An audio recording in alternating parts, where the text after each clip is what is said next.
Mr. Dawson himself. Jay Dizzle, what is up, buddy? Not much. You know what, dude? I'm kind of worn out. I fished that Peterson Outdoors events yesterday, so I'm kind of tired. But honestly, man, that was a really great time. If you guys did not get to fish that, talk to Josh about it. Talk to Marty. Shane Kuhn was there. Jimmy Burgess, he put it on. They fed us really well. It was a really good time. It was really cool to honor some veterans, and they're doing some really cool stuff there at Peterson Outdoor Ministries. So it's pretty cool. Yeah, Tron is a really good dude. I've had the opportunity to actually fish 2 of his bass boat tournaments down there. His property is amazing. He also does deer hunts for veterans in the fall, which is really cool to watch. Marty Hughes, actually, I talked to Marty last night. He gave me some flack on not being able to go, but it was hard to make it on Monday. I just didn't have that PTO, but it did look like they had a great time. Really cool time, really cool lake. So nothing in current events. There was a big spotted bass. Nearly the record was caught in California. I believe it was 11-pound Kentucky out of a lake in California. They just seem to have bigger fish, man.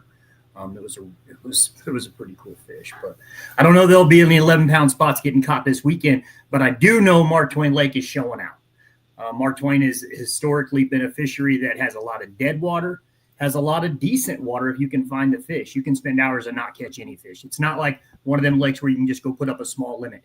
It's gonna take some work, and if you're on fish, you're gonna be on fish.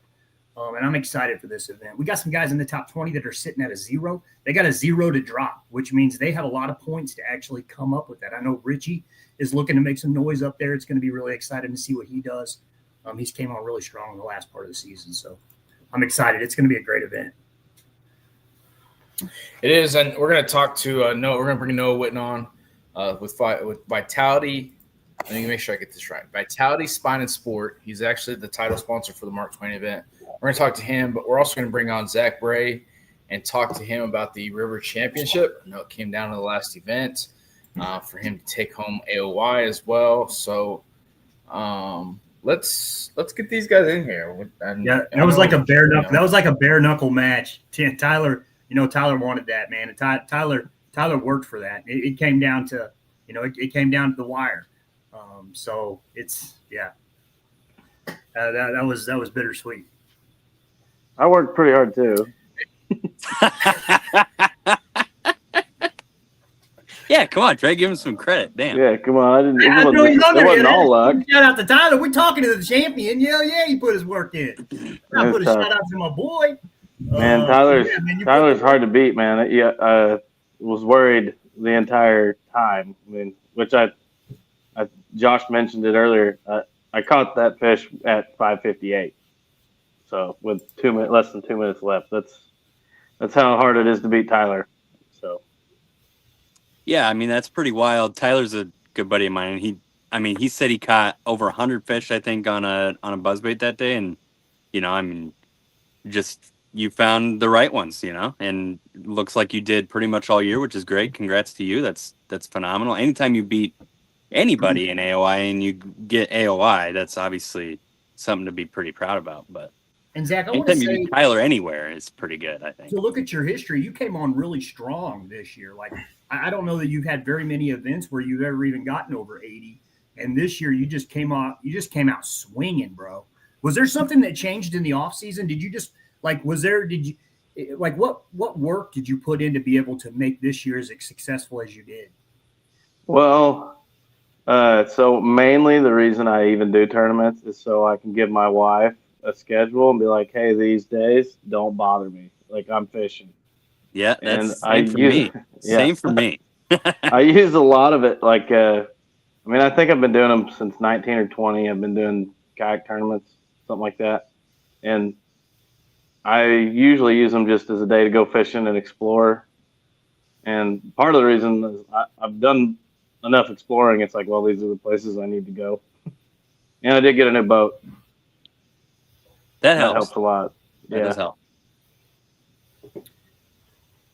So I'm getting a couple comments that we may not be live yet. If somebody's watching this, can they drop something in the chat real quick so we could just see? says Looks like we got a live couple guys on. on our. Okay. Yeah, we got a couple guys on YouTube. There's a couple guys on Instagram watching. Oh my God, we're Okay. basically Yeah. famous. And I'm watching on Facebook, so I think we're good. Is that Cool. Steve Trey Um, that said that? Because I mean, we can't trust Steve. So. I know. I know. I wouldn't have made a public comment if it was him. I mean, maybe he's got. No, like man. Let's start off with you. Let's start off with you and talk about what you got going on and what you guys do over there, man. Yeah, so obviously I'm a chiropractor. I do a lot of rehabilitative therapies with sports injuries, as well as I kind of co-specialize in pregnancy and pediatrics. So, I mean, I do a kind of everything across the board. I'll treat basically anybody who needs it. But I do really love working with kids and pregnant patients, because obviously anytime you add a bunch of extra weight, it's going to change a lot of your biomechanics and can cause a lot of issues outside of that. And watching my wife go through labor and delivery and everything, it's crazy. I mean, I don't know how they do it. There's no chance that I would be able to go through that, just because I'm kind of a pansy. But and I grew up in sports. I was a 4-sport athlete in high school, and then had some offers to play baseball in college and everything. And what helped keep me at the top of my game was chiropractic, and that's just kind of what pushed me into that. And so I want to give the same level of care to any athletes that want to come see me and do that as well. But obviously, Mark Twain's fairly close to me. It's still not super close, still an hour and a half from me, but way closer than any other lake we have on the schedule. So I definitely wanted to get out there and just give back to Moayak and this awesome community that we have, and provide some food for everybody at awards. I'm planning on having pizza. Haven't exactly decided where. Probably going to go Casey's Pizza, because I'm an Iowa guy, and gotta love some Casey's. But I am going to also give away a couple of these hats at raffle. They're pretty sweet hats, Richardson 112s. I don't think you can really get a better hat than Richardson 112 personally, but hopefully whoever gets them will enjoy them. So you're not doing the double burgers and all that, like you said, double burgers and nachos and no. Just a whole smorgasbord of everything. Yeah. No, I that one got vetoed by the accountant, aka my wife. So yeah, we're not doing that one. All right. I'm excited. I think Mark Twain, speaking of Mark Twain, just for that it fishes, it's got a lot of your strengths in it. So, I know that you've said that, with Link and with everything this year with the new business, it's been a challenge for you to be able to get, to make it to tournaments. You got life and you got obligations that you need to do. I know that your heart's always been in it. And that's one thing I've always appreciated about you, that even though you can't make it sometimes, you're still a big supporter to your group of friends. Like it feels like you're fishing, next to me, even in the tournaments that you're not fishing next to me.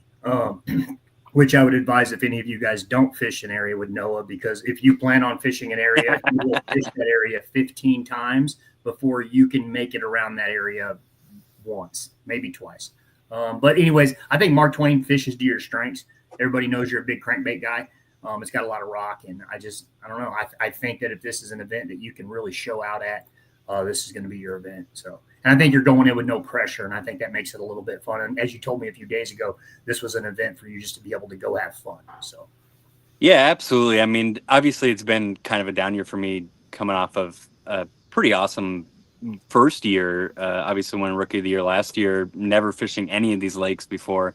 And then this year, obviously, like you mentioned, with the obligations and things like that. And then on top of that, not getting to pre-fish at all. And when I was fishing, I was going to all different new areas, because I'm still trying to, find my kind of niche in some of these lakes. And the spots I picked, they just didn't necessarily pan out this year, which, sometimes that's just the way it happens. And definitely, just going to keep grinding and try to pull something out for Mark Twain, but then obviously looking towards next year too, and trying to have a good comeback year next year. Although it sounds like next year is going to be absolutely loaded with weddings for me.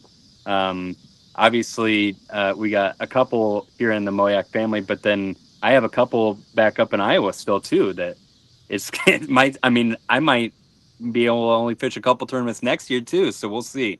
But like you said, going in with basically no pressure because I'm completely out of AOI. I'm even out of like the Taney 20 probably, and for sure out of the All American Classic. Aside from doing a different trail or something like that, but yeah, we can definitely just go into this one with very little pressure and just try to catch some fish and have some fun.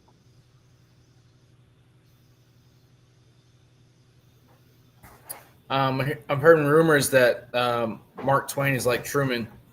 Never been there, never seen or anything like that. I mean, would you agree? What do you think? Yeah, I do. I think. Yeah, and to be completely honest, even though it is the closest lake to me, I've actually never even been there either. But I do know a lot of guys that have fished it a ton. It's got a ton of pole timber, and it's got those kind of 45-degree rocky banks all over the place. It honestly, it does fish a lot like Truman. But like Trey was mentioning, I do hear a lot that there's a ton of dead water. And then, if you find a couple points, which this could play to you, Jonathan. I mean, you find a couple points where they're stacked up on, you could catch a shit out of them, and I think they'll pretty much eat whatever you want to throw at them as long as they're there. Right. But I think you do have to kind of find those areas, and who knows? I mean, I think somebody will probably find, 80, 82, 83, whatever. It does seem like somebody in Moyak always does that, regardless of where we're at. But I do think it's going to be fairly similar to Bull Shoals this year in that, we're going to have a couple guys pretty high up there. And then I think it'll probably fall off fairly quick. But yeah, we're looking at 90s. We're looking at 90s with some cloud cover, a little bit of wind, some wind. Yeah, I mean, where did that come from? It's been 75 for the last 2 weeks. And then, of course, Moyak Tournament Day, we're going to have the hottest day it's been in a month. It's Josh, bro. It's Josh. Yeah, I think Josh. It is. Josh has got something to do with the barometric pressure or something. I don't know. I think one thing I do want to say about that is I think Jared Vosno made a really good point to answer your question, JD, when he was talking about Truman and how Truman is not so much a pattern lake as it is a spot lake. And I feel like Mark Twain is that exact same way. It is why you may be able to run a pattern within that spot. The key, you're going to want to find a spot before you find a pattern because there is just so much dead water. So, yeah, absolutely. And I mean, it may even be something where, you find them, you might catch a couple here and there, and then you have to really fine tune the bait that you're throwing to really catch them. For example, with crankbaits, like you mentioned, I'd like to throw a lot of crankbaits. It might be something where I have to throw and just find the right color to where they'll actually really start eating it. But we'll see. I mean, it's one of them lakes where you're going to go out and just throw a glide bait all day. You can, but your chances in you're going to want to catch a limit early, and you're going to want to catch a small limit early. I mean, I've fished Mark Twain quite a bit, and it's going to be one of them lakes where you're going to want to catch a limit. If you don't have any fish by 11, you know that you've already mentally known that you're in a spot that has no fish. So what do? So it's one of them spots where you need to make a move early and you need to keep moving.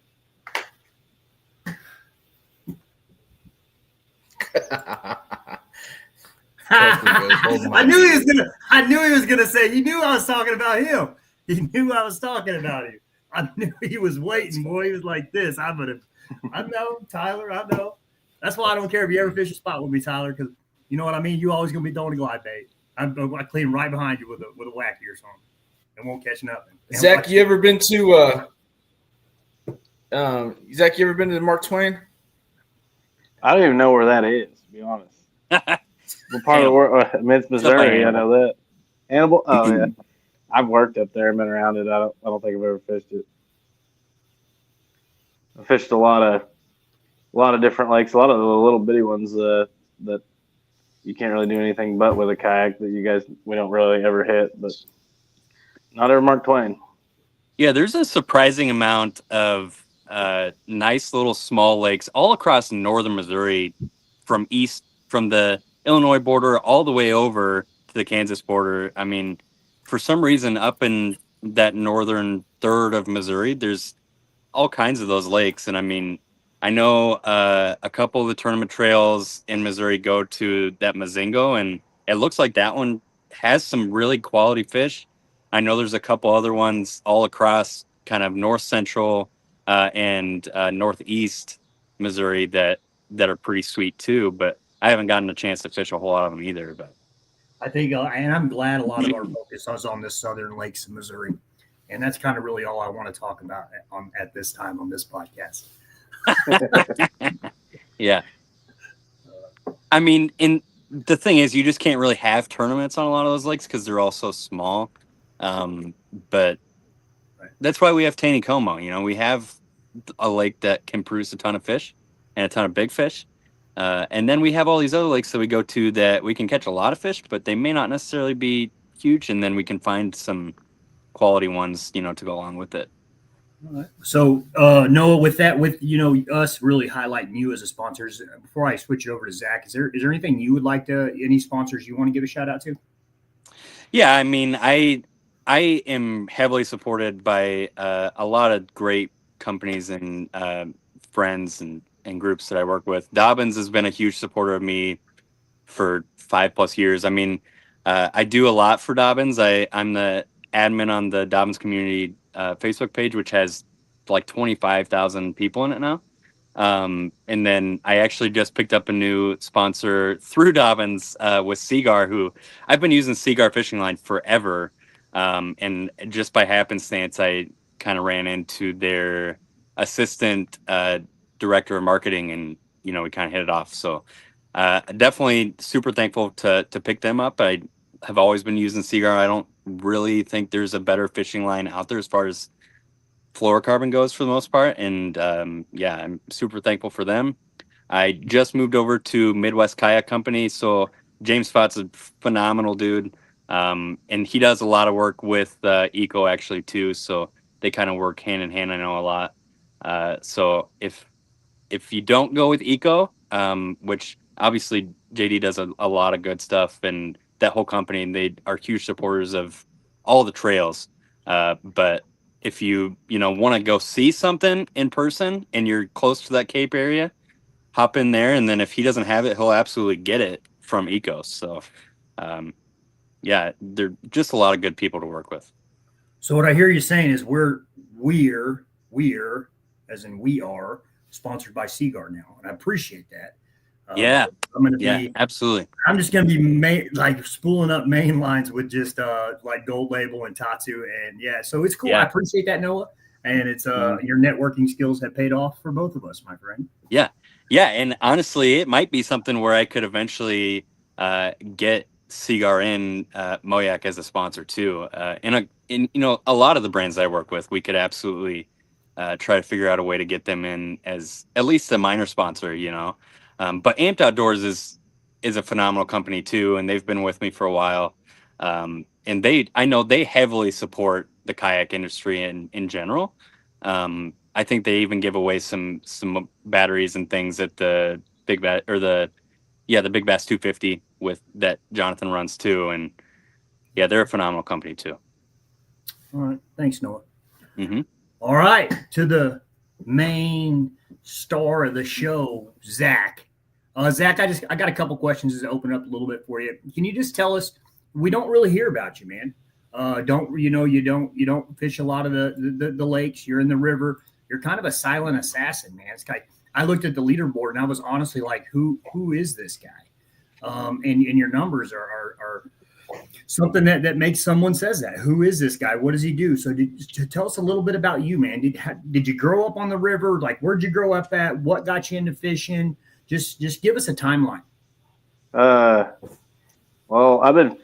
I grew up on creeks mainly. I mean, I grew up around, I don't know, like Ava's where I'm from. So Little Beaver, Swan, Bryant Creek, North Fork of the White. Those are kind of where I cut my teeth, I guess. But got into kayak fishing just basically because my dad, we had a canoe and took one of them $10 Bass Pro rods that were like ice fishing poles with a curly-tailed grub and caught 100 fish whenever I was like 9 years old in a day, and that's kind of how it went, I guess. But as far as kayak tournaments go, I can't even remember. It's like I said, it was probably 2020, something like that.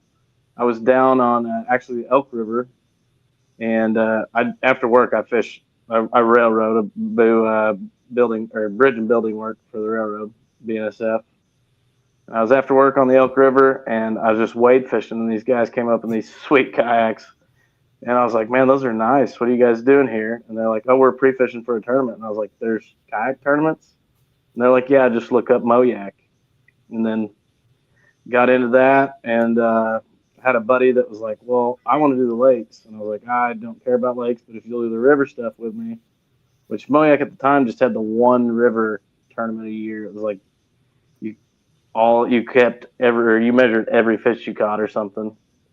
But we made the deal, and then he bailed on me after the first year, and I kind of just started fishing the rivers. That's all I really care about.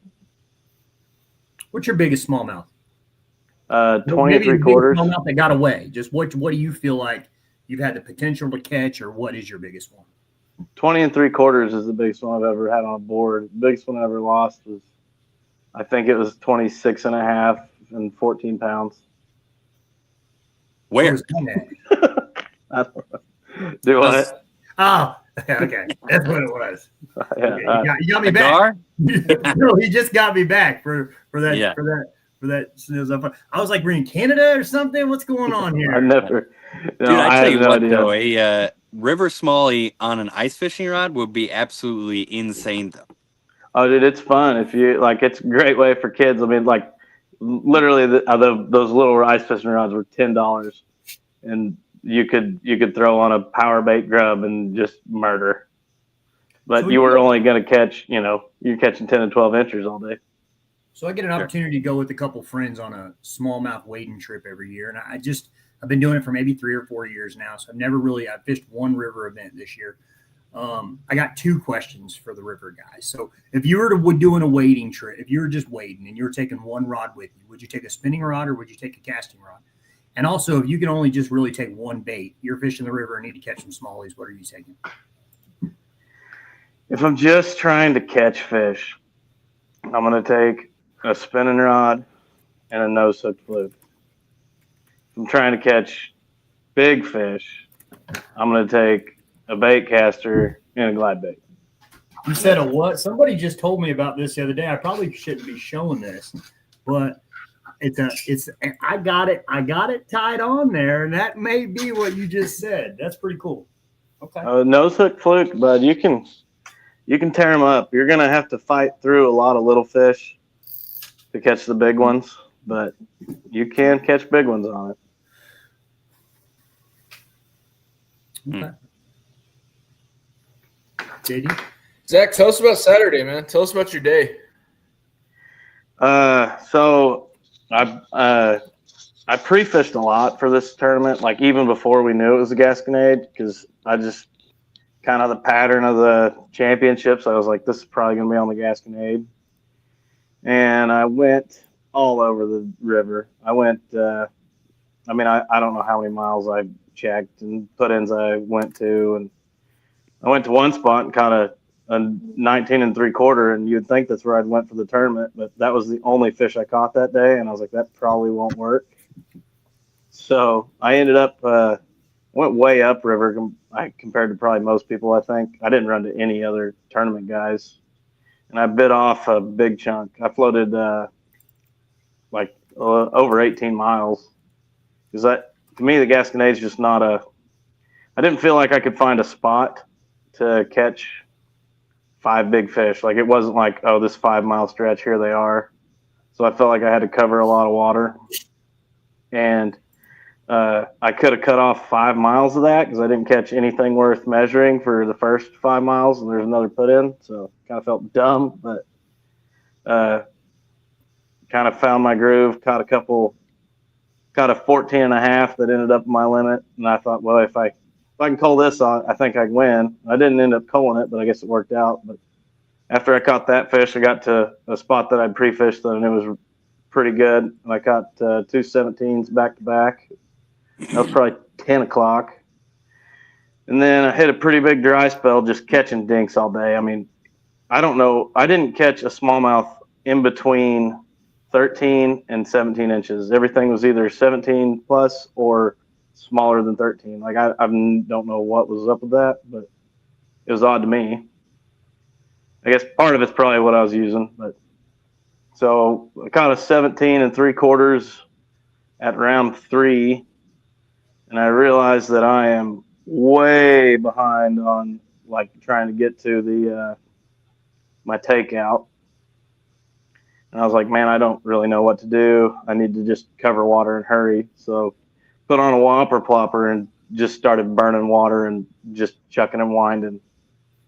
And get to about 9:50, and I only caught fish on basically if it wasn't over chunk rock with a little bit of current, the fish were tiny. Like you had to have 4 foot of water, a little bit of current, and chunk rock, or I wasn't catching any big fish. I mean, that was pretty much it.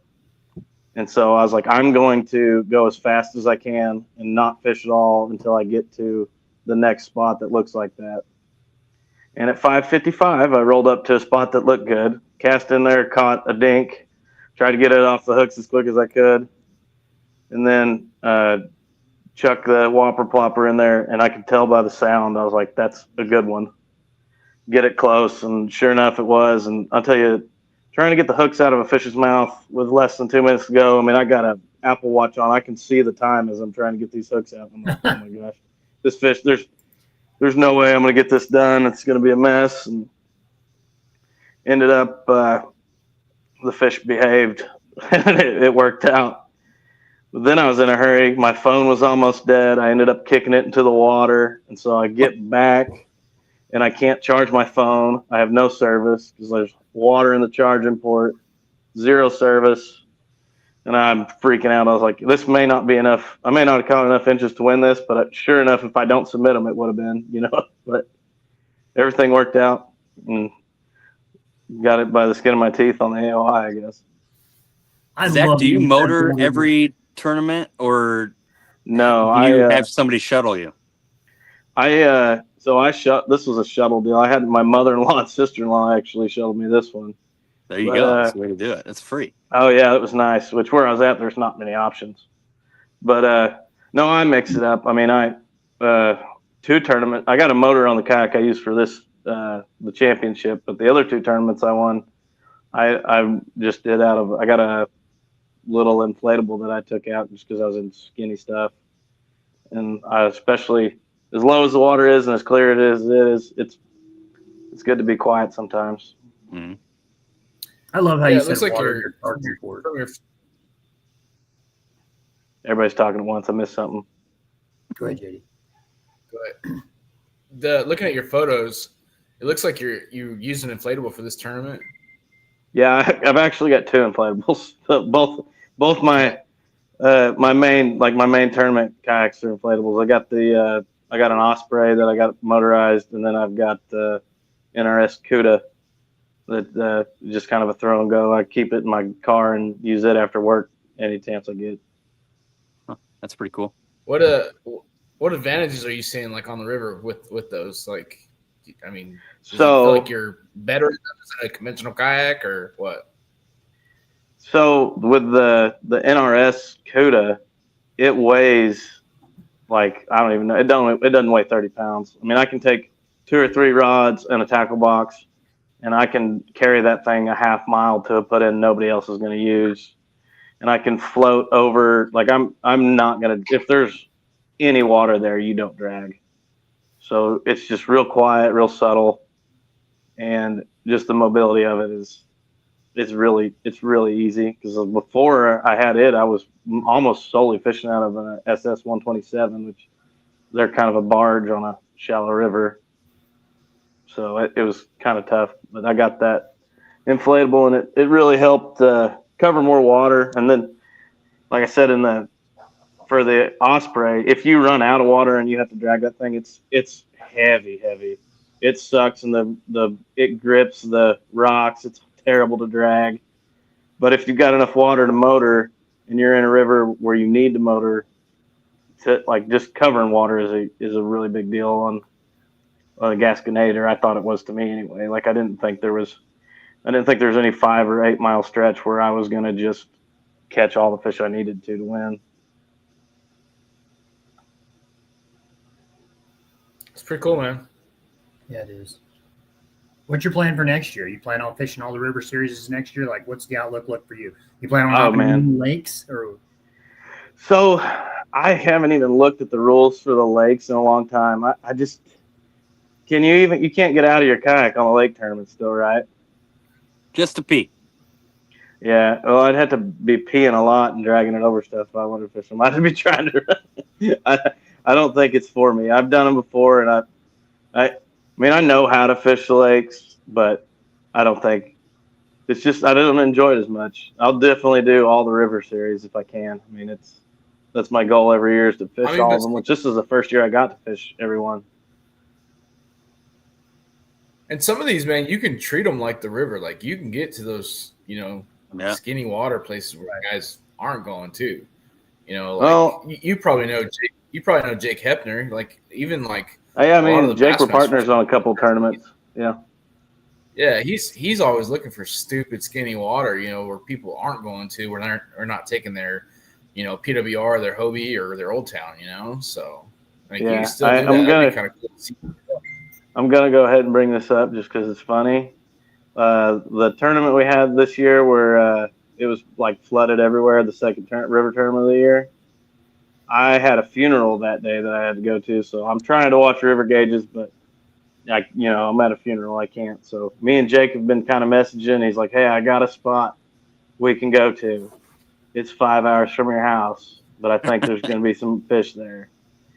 Anyway, I drove 5 hours one way, slept in my truck, and we didn't catch a fish on that river, not a single one. Jake, he felt a little bad about it, but it was cool. That was the first time I ever got to fish with him. I learned a lot just from watching the guy. He's pretty salty. Yeah, and I mean, to Jonathan's point, a lot of the lake tournaments seem like they were won way up a river somewhere too. So. Especially now. Yeah. Well, I'd like to do one, especially I thought about doing the Bull Shoals one this year but I was busy. I got 2 kids and how life gets, but I got some spots on Bull Shoals that I think I could run up and do some damage. But yeah, especially if you're local, for sure. There's some sneaky spots. I know some pretty big fish come out of a few places around there. It'd be tough to get to for a lot of people. Yeah. No, like you guys are not in sync tonight, man. Come on. He's off, man. He's tired. Trey, I'm Somebody gonna give you the say benefit of the doubt. I'm gonna give you the benefit of the doubt, Trey. Okay. Anyways, what I was saying is like you can treat a lot of these lakes like you do with the rivers, but the ones that are going to be tough are like the Lake of the Ozarks, where so much of it's private. Truman would be crazy for you because some of those last accesses are pretty skinny, and then you can get up, even further where bass boats aren't going and stuff like that. Bull Shoals, Table Rock, a lot of that stuff too, like that. So, but yeah, man, dude. I mean, come on, if you ever have a chance, get out there, man. I need to do some more of them. I'd like to do some more of them. I do like some of the lake stuff. I've done whenever the year I did it, I think I know I did Palmy, Truman, Lake of the Ozarks, and Table Rock are the ones that I did the only year I ever did the lake stuff, and I think middle of the pack would have been pretty good for me if I didn't.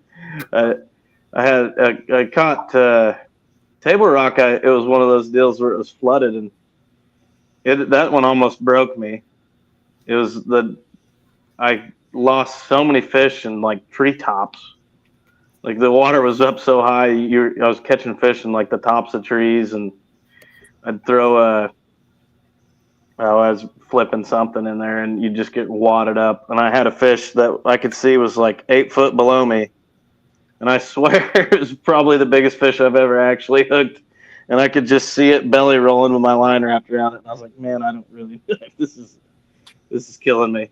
I don't think you're telling the truth. I mean, there's no way Moyak would be flooded and fishing in treetops. Like I've never experienced that with Moyak. I don't know. But, Yeah, I think that was there was pictures of the James River that year where there was like looked like an entire forest flowing down it. But it's still fun. I mean, anytime you get a chance to go out and fish, it's just hard for me. I'm really a river guy. That's about all I want to do. mm-hmm. It's good stuff, man. Yeah, $500. That's brought to you by Litton. What is it? Litton Keats. Yes, sir. I just had it here. I don't want to screw this up. Yeah, I've Litton been saying Keats it wrong. I've been Estate. saying Lighten. Yeah, so win a little AOY money. Congrats on that, man. Anybody you want to shout out or say thank you to or anything like that, man? Man, there's so many people. My wife for letting me do them. I'm pretty good buddies with Aaron Click and Chompers. He's helped me out with some baits and stuff and taught me a little bit. Pretty good feller. And I got Jake Hepner for being my partner a couple times, and then won a tournament with Click and won a tournament with my good buddy from high school, Jesse Johnson. I guess those are the guys that I need to speak of. Now, was that one of Click's first river tournaments with Moyak? That was the second. Okay. So we did one together last year, and it was a disaster. I let him borrow a waterproof case for his phone because he'd never done a tournament. And I guess the screen heated up on the plastic on the waterproof case and was punching in his passcode and completely locked him out of his phone. Like where he could never use it again, had to get a new one. But he caught some good fish that tournament. I think he had a 19-inch smallmouth and some other good ones. But yeah, he's a really good dude. I know Adam Denningham was really stoked to meet him at that event and kind of helped him out a little bit at the ramp. They were just exchanged words. He didn't even know he was talking to him, and being a dude that's so prestigious in the fishing world himself. And if he's watching this, we can always use some Chompers plastics at Moyak. Yeah, I might be able to help out with that. I might be able to help with that. He's a river guy through and through, kind of like me. He lives and breathes it. Knows. I mean, he's forgot more than I'll ever know about it. He's a pretty good dude. Yeah, he's a cool guy, and he's got so many products too, and a lot of them are pretty sweet. Yeah. And that a lot possum of really, tail's pretty innovative good stuff. Yeah. Yeah, the possum tail's good. Oh, hey, I need to probably say Tyler. I'll shout out Tyler Coakley because if there was no Tyler Coakley in the River Series, I mean, it'd be a completely different deal. I think everybody knows that. He's I wouldn't have had to fish or even thought about fishing near as hard. He puts up numbers that I didn't even know were possible, and it's like, well, if I can't catch that many inches, I'm doing something wrong. So, had to change how I fish completely just because I knew what was possible because of him. So yeah, he's a freak too. He's a freak, really, on any body of water. It doesn't matter if it's a lake or a river. But he'll appreciate this. I know Jason Wolf taught him everything he knows on the river. So, y'all gonna get me in trouble, man. I'm gonna have to wrap this thing up talking about man. Everything you know. Messed up. Yeah. He ain't got no skin in the game right now, man. Come on. Talking about I got you, dog. Good. Hey, give us a prediction, guys. Give us a prediction. I don't know, dude. Come on. Give us a prediction, guys. We're talking to Mark Twain. You're going to Martin. They're winning it this weekend. What's the winning number? Start with you, Zach. 83 and a half. 83 and a half. A bitch.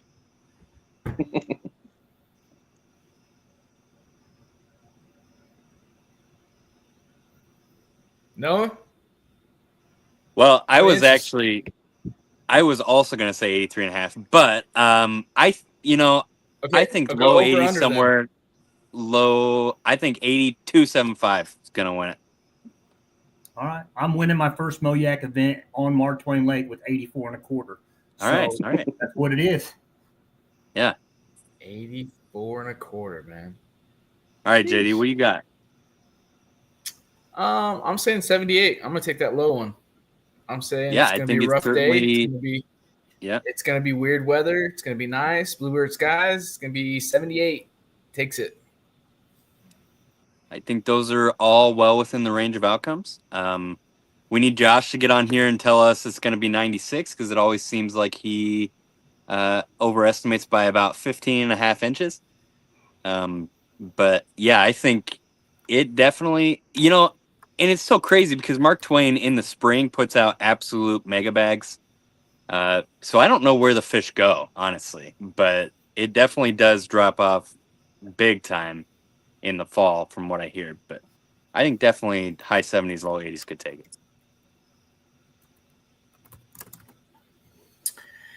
It's gonna be a good one. Whatever happens, it's all gonna be good. We talked about the Peterson Outdoor Ministry event. Trey, I'm thinking that we probably get Jimmy and some of those other guys on here too. Talk about that. Maybe save that for next week or something like that. But maybe get those guys on here. I know. I know there's a lot more to it, but if you haven't had a chance to see some of the photos, the posts from some of the guys that were there, like reach out to those guys. It was pretty cool. Really cool to support some veterans and do some good stuff. So, like I said, if you guys get a chance to sign up for that next year, you got time. Depending on when it is, take off. Really cool format, really fun event. They fed us super well, so it was really cool. But headed to Mark Twain this weekend. Should be a grinder. Last event of the year, the regular season, and then we're off to Palmy for the championship. See how AOI shakes out and all that. Should be interesting. Trey, what else you got for us, brother? That's it, man. I think you made a really good point. I love to get Jimmy on here. Jimmy always is just a wealth of encouragement. He said one time, sometimes fishing saves lives. And I know that was my, that's my story. And I know he walks side by side with veterans that just, a kayak tournament, that one kayak tournament, that one hug, that one hello at a boat ramp can literally save somebody's life. It's so much more than fishing with so many people. So. For sure. Well, can't wait for this weekend. We'll see you all there, and we're out. Peace.